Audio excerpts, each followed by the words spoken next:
ஓம்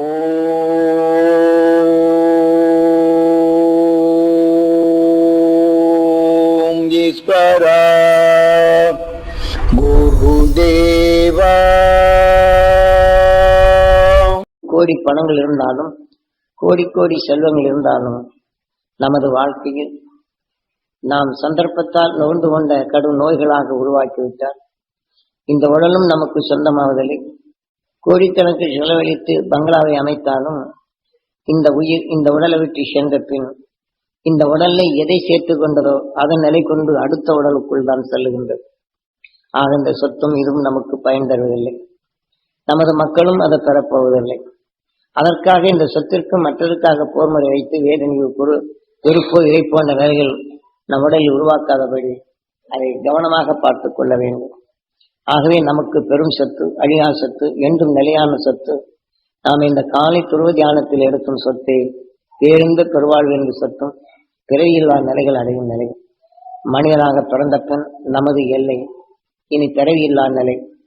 ஆக பிறவியில்லா நிலைகள் அடைந்து அண்டத்தின் அகன்ற அண்டத்தில் வருவதையும் தனக்கு ஒளியும் சுலராக மாற்றிக்கொண்டிருக்கும். அந்த துருவ நட்சத்திரத்தின் ஈர்ப்போட்டத்தில் நாம் சென்று 6வது அறிவில் 7வது நிலையாக தனக்குள் சிசிக்கும் உணர்வின் வளர்ச்சியின் வாதையில் நாம் சப்தரிஷி மண்டலமுடன் இணைந்து வாழ்வதை கடைசி நிலை. ஆக நமது சூரியன் குடும்பம் இது சூரியன் செயலிழக்கச் செய்யும்.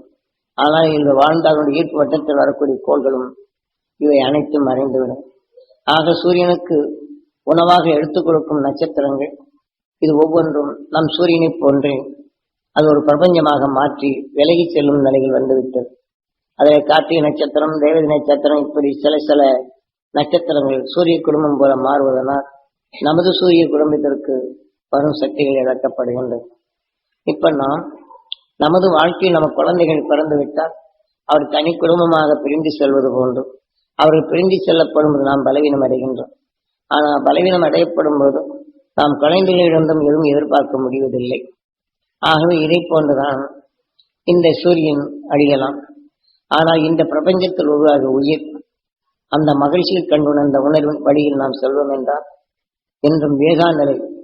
இப்போ நெருப்பில் விட்டால் நம் உயிர் வேவதில்லை, உணர்வின் அணுக்கள் வெந்து விடுகின்றது. ஆகவே வேகா நிலை என்ற நிலையை நாம் உருவாக்கி அகன்ற அண்டத்திலும் அழியா நிலை என்ற நிலையை நாம் பெறுதல் வேண்டும். இதுதான் பிறவியில்லா நிலைகள்.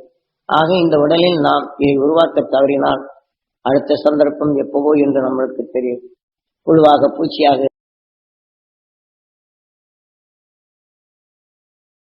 இருந்து மனிதனாக உருவாக்கி இந்த உயிரென்ற நிலையில் நாம் அறிந்து கொண்ட பின் அறிந்த உணர்வின் தன்மை ஒளியாக மாறிய அந்த அருள் மகிழ்ச்சி உணர்வை நமக்குள் சேர்த்து அவர்கள் பாதையில் நாம் சென்றோம் என்றால் அதன் எல்லையில் நாம் என்றும் நிலையாக வாழலாம், பிறவியில்லா நிலைகள் அடையலாம்.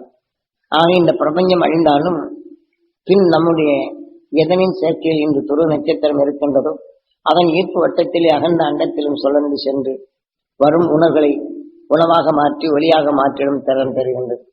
ஆக அகன்ற அண்டத்தில் எண்ணும் 16 என்ற சிறிதாகவே நாம் இருப்போம். ஆக எண்ணும் 16 என்ற நிலையில் வளர்ச்சியின் பருவத்திலே பல கோடி ஆண்டுகள் வாழும் நிலை வருகிறது. இந்த அண்டமே ஒளியின் சரீரமாக முழுமையாக அடையும் போது அது எத்தனையோ கோடி ஆண்டுகள் ஆயிரும்.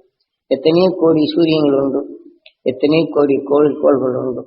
ஆகவே எண்ணில் அடங்காத நிலைகள் அகன்ற அண்டத்தில் இறக்கப்படும் போது அதன் உணர்வு என்றும் நாம் நகர்ந்து நம் உயிர் என்றும் ஒளியின் சரீரமாக மாறுதல் வேண்டும்.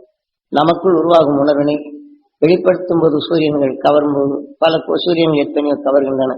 அந்த சூரிய குடும்பங்களுக்கு உருவாகும் மனித இனங்கள் உண்டு. அவைகளுக்கு உய்ய இந்த உணர்வுகள் அது பயன்படும்.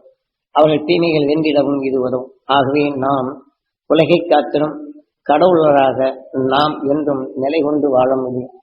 ஆக ஒன்றுக்குள் ஒன்று சென்று இன்று நமக்குள் துருவ நட்சத்திரத்தின் ஒளிகாந்த சக்தி நம் உடலுக்குள் சென்ற பின் நமக்குள் தீமை வென்றிடும் அருண் சக்தியான கடவுளாக நமக்குள் விளைய தொடங்கி வேண்டும். நாம் எண்ணியதை அந்த ஒளியின் சரீரமாக உருவாக்கும் ஈசனாக நமது உயிர் அமைகின்றது. நமது உயிர் அமைது போல நுகர்ந்த உணர்வின் அணுக்கள் அதன் வழிகளை என்றும் ஒளியின் சரீரமாக உருவாக்கும் கடவுளாக ஈசனாக நமக்கு உருவரச்